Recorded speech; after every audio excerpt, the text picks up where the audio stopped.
East Coast.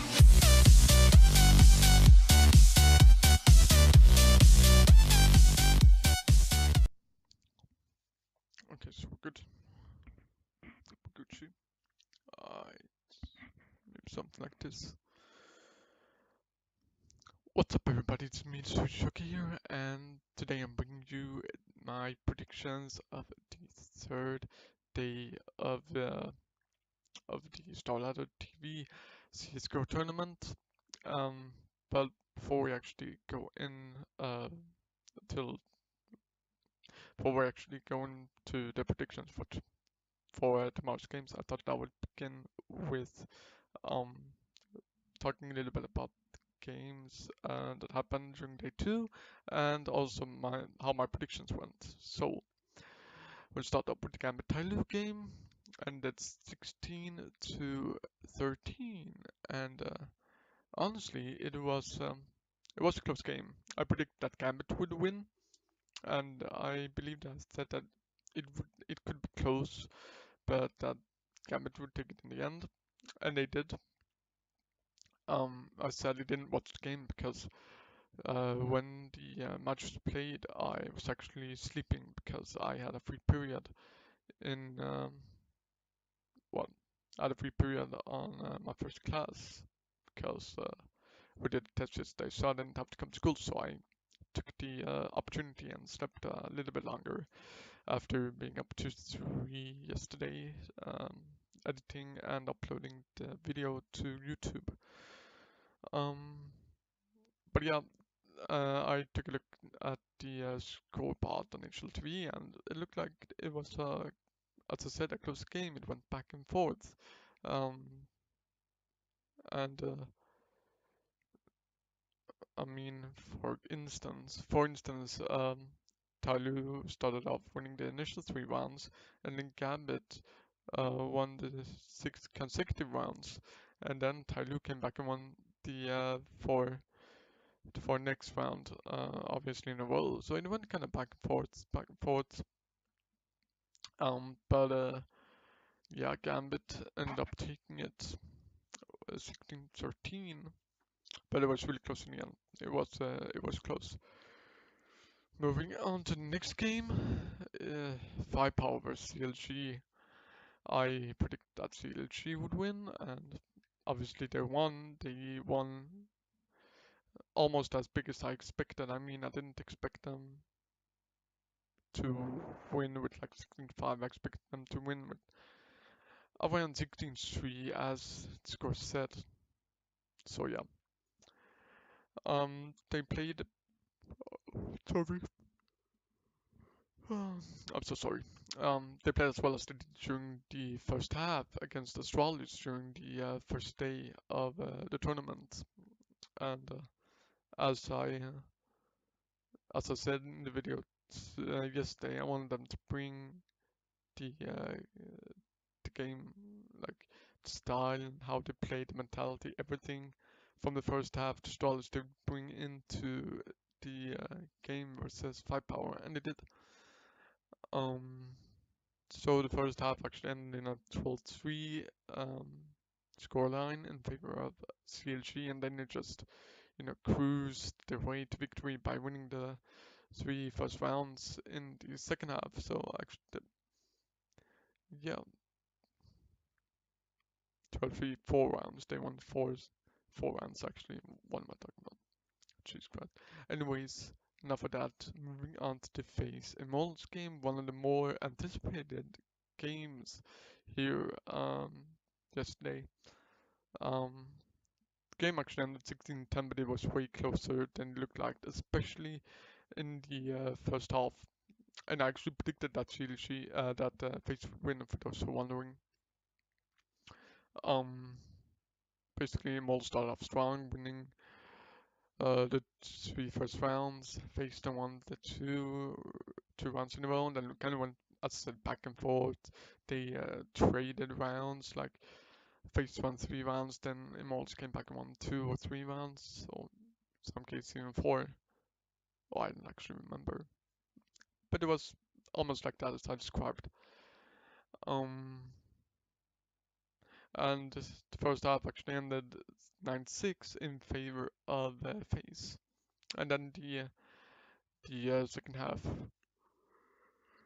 was kind of it was kind of like the first game, the first half. FaZe won the three initial rounds of the second half. Immortals came back and won the four rounds after that, um, and then FaZe won 4 rounds in a row, which actually gave them the victory. So that was good. Another win. Three consecutive correct predictions, so it's a good start. Then we come to Charlotte North, and I did not expect this at all. I expected it to be close, but I didn't expect the game to be as it was.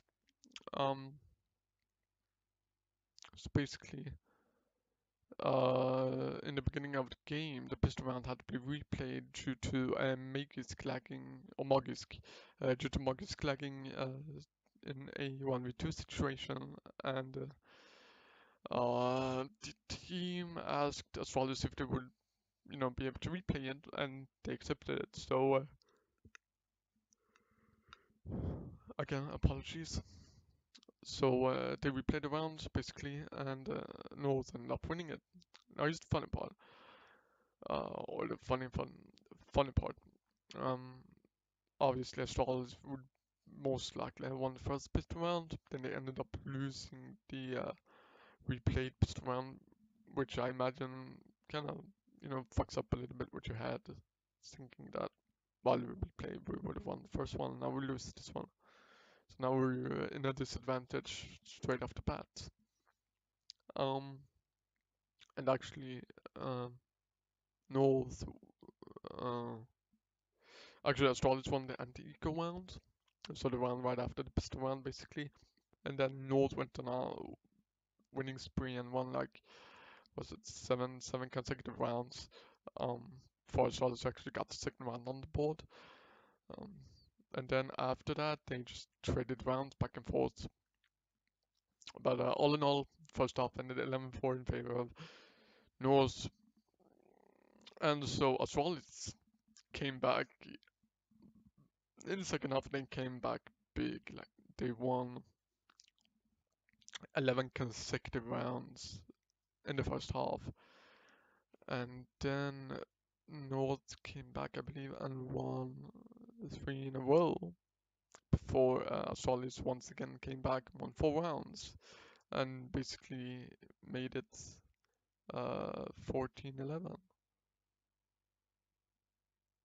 No, right, actually, after, so when they had won, 11 rounds in the first half, and they managed to make it 11 all.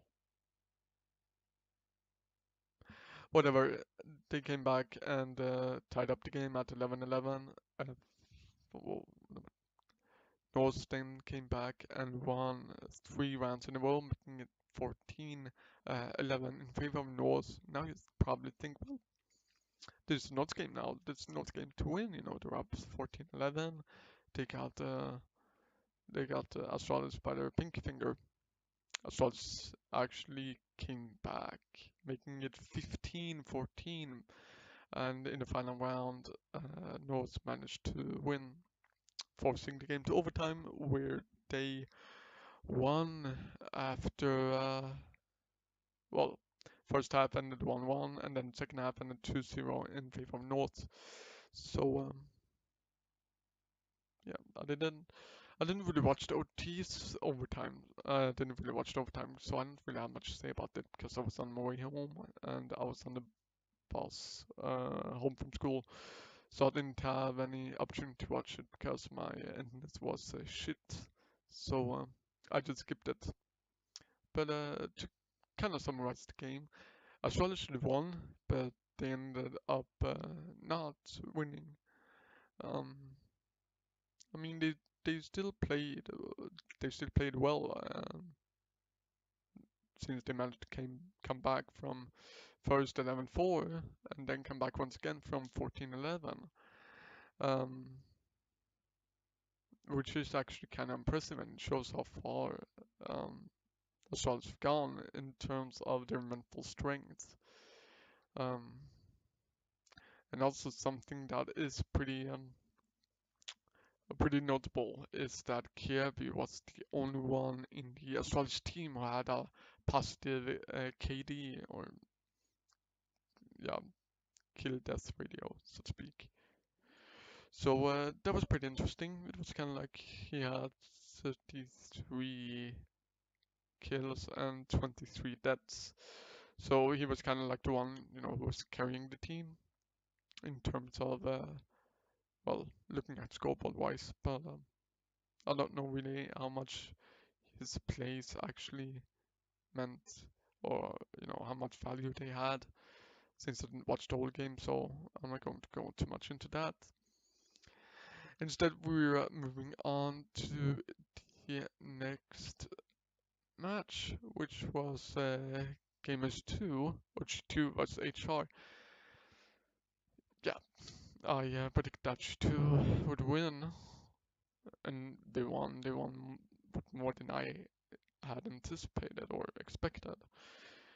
Basically, I mean, there's not much more to say than brutal, savage wrecked. Basically, they destroyed Hellraisers, and like the first half ended 13-2 in favor of G2, and then they went on winning the three first maps of the second half and clutching the win. But I mean, Hellraisers they did try throughout the game, but they just got shut down by G2. Every strat, every duel, everything that just got completely shut down. G2, the whole team was on fire, and they've been since the Fnatic game during the first day. And I wouldn't be surprised if they went on to win the whole thing, like, just as, yeah, that's just how good they are right now. So yeah, one thing that's kind of funny is that I believe it was Bondik said in an interview segment that they had before the game that they had prepared a surprise for G2. Hmm. Have you prepared a surprise for us? Ooh la la! What? A free win? I mean, I'll show myself out. Anyways, moving on to the next match. We have Navi versus Fnatic. Now, again, this was a one-sided game, just like CLG and the G2 match. However, only in the first half. First half and then 13-2 in favor of Navi, and yeah, a big Fnatic in this matchup. Actually, I thought they would win. Obviously, I was wrong, deeply wrong. Um, but I mean, Navi just showed up in the first half and completely wrecked Fnatic. Um, Navi won the, I don't know how many rounds they won in a row actually in the first half before Fnatic got their first. So yeah, but speaking of, like, in terms of how the Fnatic team played, Olfmeister was off. He didn't show the same level that he did um, earlier, you know, in the first day against. I don't have it on my head right now. Sorry. But he went off in the second game, and so did JW and Queens. But in the first half, they were completely off. In the second half, they actually managed to came back. Um, Navi won the first two rounds, making it 14 to 3, I think, 14 to 4, something like that. And then Fnatic won 6 consecutive rounds, just crushed Navi. I think they won 6 consecutive rounds. I can actually tell you that the score of the first half was 12-3. So yeah, but anyways, going back to that, won 6 consecutive rounds and were just outplaying Navi. They were crushing them. Um, and at this point in time, everything was pointing at Fnatic, going that they were going to make a comeback. That they were at least on their way of making a comeback, I thought. But Navi pretty much said, no, we're not gonna let you have the momentum anymore. We're gonna take our win back.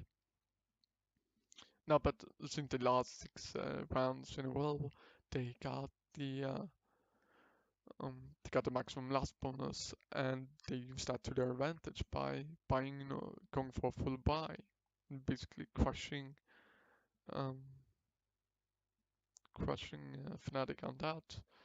But the one thing that actually was, what can I say, that actually completely turned the game around was the fact that the game that during that sixth round in the second half, I think it was that C's were going to save after just realizing that he's not going to win a 1 vs 3 situation when Fnatic got the plant as well. So I think it was JW at least, who and another Fnatic player hunted down or tried to chase him. Basically, it ended up with C's killing them and fucking up their economy for the next round, meaning that Navi had a free win then. Well, not a free win, but they had a big advantage in that round, and they won it, and they they ended the game after that. So yeah, moving on to the next match actually is NIP and MVP Project. The first half was actually really close. Both teams traded around, and it ended 8-7, I believe. And NIP didn't really, come up to their usual level. It felt like they were kind of sloppy and lazy in their duels and in their decision making, and it didn't feel like they were mentally 100% focused in the first half at least. But and they actually turned up in the second half, winning. How many was it? They won the initial 7 rounds in the second half. Um, Before MVP got the first round of the second half. Um, NIP then won 2 rounds in a row and got the match point. Um, but MVP won 1 round, and I thought, okay, maybe it's not over yet, it's not. They can still win a few rounds, but NIP won the second round, the round after that, and just completely kill the game, kill all of their hopes, all of their dreams, everything. So, yeah, summarize that game. Close the first half. Second half was not as close. NIP had a slow start, as I mentioned. And something that is worth to mention is that Draken was one of the top fragged in this game. And Get Right bottom fragged for NIP. A little stat doesn't mean shit, but it's still, kind of interesting to see that. Um, and he was the only one in NIP who had a negative KD ratio in the whole game.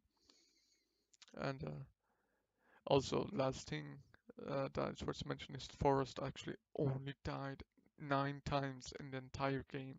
9 times. And that's like, you could say that it is, every round that MVP won because they won 9 rounds. Forrest died 9 times. Illuminati confirmed. No. SLTV confirmed. Possibly. I'm so funny, yes. Anyways, moving on to the next game and the last game of the day, VP versus SK, the most interesting game of the day, the game that everyone had been waiting for, the game that everybody wanted to see. Um, and yeah, you can see at scoreline 2-16. Um, VP got wrecked, the plow wasn't in function or something. Something went wrong with the plow, I don't know for shit. But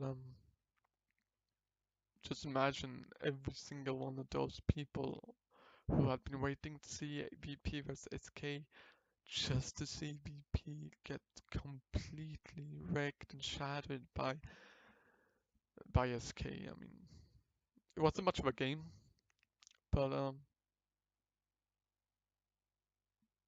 it was. It actually shows something that SK right now are strong. And they are a strong team, especially on Mirage right now. And that VP, well, they normally are good on Mirage, but they weren't that good today. Um, they had some bad luck with the timings throughout the whole game. I mean, for instance, Taz, I believe, were holding pallets with up, and there was SK guy in palace. But when the SK guy peaked, Taz had jumped down from his spot and stopped holding palace. That's one example. And they also missed some free kills um, and lost some duels they shouldn't have. One example of that is when Taz were in connector holding and he saw Fur sneaking by in connector right in front of him. So he followed Fur a little bit, but he waited just to see, right, there's nobody around, no one else in SK's here. And then he whiffed the whole spray, whatever it was, and got killed by Fur instead. And you could say that's bad. You can also say that it's harder to actually kill someone from behind, and it is hard to kill someone from behind compared to killing from someone, when they're facing you, because you're not as focused when you're in the enemy's back, and you're about to kill them because you have so many more things to think on than if you're facing them, you know. For instance, as I said, you have to think about the other players and teams, that there's no one around. You have to think, for the perfect timing and find the perfect time to shoot, so that you won't stand too much in the open and that his teammate can get a trade kill on you. But yeah, that was a little bit about yesterday's games and also a little bit about my predictions. I ended up going 5-8 in yesterday, and during the first day I actually went 4-8, so around 50% during both days. But I hope that the luck will change tomorrow. And with that said, let's go on and check the schedule for tomorrow. Right. The first game is Tyloo versus MVP. And yeah, this is, I believe that they faced each other in the qualifier. I'm not sure. I think that they did. And Tyloo won. I'm not sure. I shouldn't say anything. They probably faced each other in the qualifier. However, I know what the result was there. But here, I believe that Tyloo will win. They have played better than MVP throughout this tournament. And when they faced up against um, the tier 1 teams like SK, for example, they actually played, close game. It got to 16-12, I believe. And they've showed, that they're capable to challenge the top tier teams, while MP hasn't really showed that they're on the same level as Tyloo, and they also They also lack the experience Tyloo has. So, with that being said, I'm going to go with Tyloo in the first game tomorrow. Second game tomorrow is Immortals 5 power. Not much to say here either. Picking Immortals, they have the better team overall, better fundamentals, they're better skill-wise. They've also done better throughout the tournament than 5 power has. So yeah, not really much to say about this matchup. Immortals will take it in the end, I believe. Third game of the day is Gambit vs Face Clan, and this is a hard match to predict. I believe it is like 16-40 in terms of odds, and I believe that those odds will be in favor of Face Clan because sorry, because they've just had better showings than Gambit has. Uh, and also, if you look at the recent lands, they've played better. They've had better results than just than Gambit has. Um, so yeah, results wise, uh, they've just they're ahead of them in terms of results and I don't know, momentum maybe. Anyways, Face will win that game, I believe, but you should never count out Gambit as like a dark horse when it comes to BO1. So, but yeah, face it. What am I saying? Face it. Face Clan will probably win. Gambit might be able to upset. Second game is, or the next game that we're about to predict is CLG Hell Races. Now this is another game that's kind of hard to predict, in my opinion. Both teams have had decent showings in the tournament, except for Hellraiser's game versus G2, obviously, where they just got wrecked. Um, but I will favor CLG because of their performance against Astralis, which is the number one ranked team right now. Mm, and also how dominantly that they played versus 5 power. But I mean the same thing goes with Hellraisers as with Gambit. You shouldn't underestimate Hellraisers in BO1s. They're also dark horse when it comes to BO1s. And they might be able to upset, but yeah, I believe the CLG will win in the end. So next game, Navi North. I don't know, man. Kind of hard. If you look at it, generally just if you're looking in terms of recent results, I'm going to go with Navi because they just dominated Fnatic. Um, yesterday they had a really good showing against them, especially in the first half. So if they can bring that first half into tomorrow's game, they will easily win over North. I mean, sure, North played well against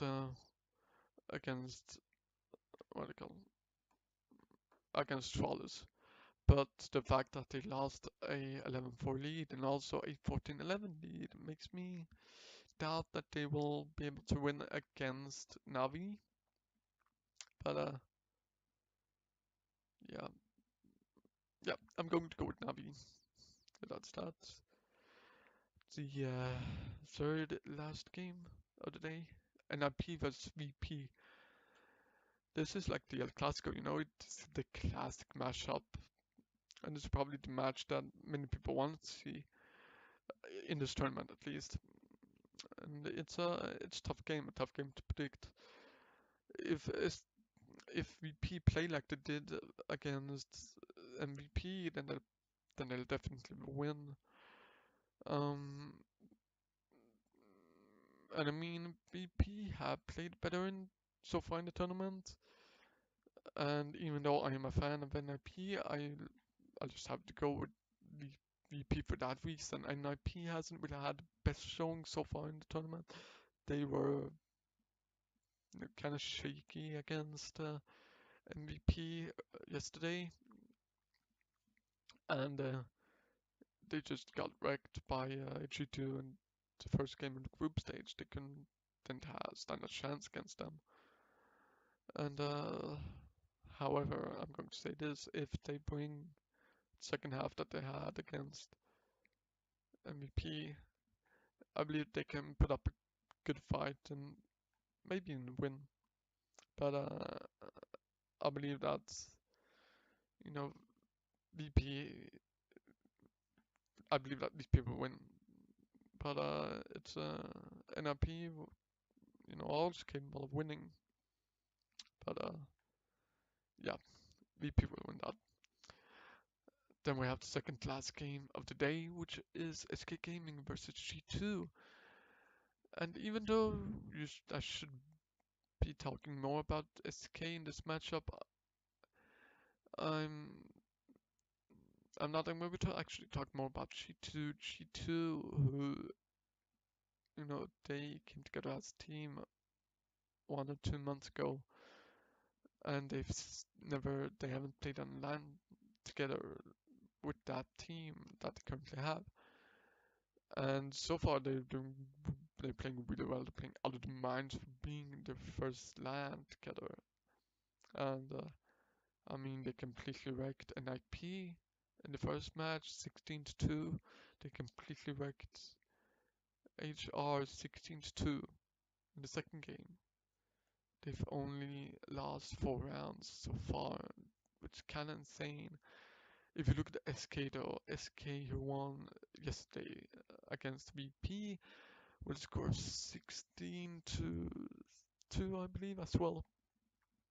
But they they looked rather shaky against Tyloo, and that is one of the reasons as to why I'm going to take G2 in this matchup. G2 have played better throughout, the whole tournament so far than SK has, but I'm not going to say that it'll be an easy win. I see it as a 50-50 game, but or maybe a 16-40 game in favor of G2. I mean, they just look unstoppable now, and I wouldn't be surprised if they'd end up winning the whole thing.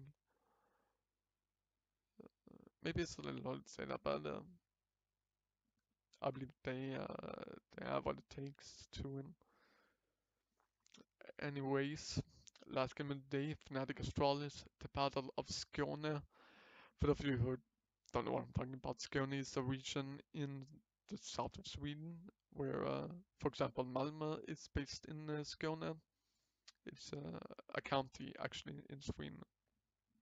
And um, if we just touch a little bit on the history there, Skåne used to first belong to Sweden, then Denmark took over it, and then basically Sweden took Skåne back. So Skåne and Malmö is now a part of Sweden, but has been a part of Denmark. So it's kind of like a meme, I guess, with Nordic CS:GO community, especially in the Swedish-Danish CS community. But yeah, God, it's a really tough game to actually predict. A really tough game. Both of them are, solid teams. However, I'm going to pick Astralis because if you look at the results throughout the tournament, they are the ones who have been playing better. Um, and I mean, since Fnatic played sloppy in the first half against NRV, um, and I don't really believe they would beat Astralis. I believe it will be really close. It's a 50-50 game. And actually, any team can win.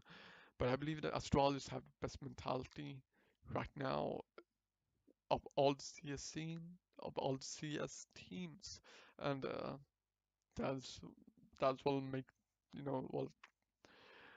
will make them win the game basically. Yeah, that's what I want to say. So I'm going to go with Astralis in that one, but Fnatic might also win. It's, as I said, a 50-50 game. Um, and that's actually the end of this video. I want to thank all of you for watching. It means a lot for me that you just clicked on the video or the link or however you came here. I want to thank every single one of you for watching, and I truly hope you enjoyed this video. Um, Feel free to leave a like if you enjoyed the video, and if you think that that my predictions will be correct for tomorrow's games. Also, hit that subscribe button also when you're at it, um, to uh, to see some of my more content, and also to show some support, and so you don't miss whenever I upload new content to my channel. And last but not least, feel free to also leave a comment down below with some constructive criticism. I mean, for example, what you think I should improve, what you think I could do better. Think if you want me to continue doing these predictions videos, for every single event, or at least for every single LAN event in the future. So yeah, once again guys, thanks so much for watching, and I hope to see you in the next video. Peace.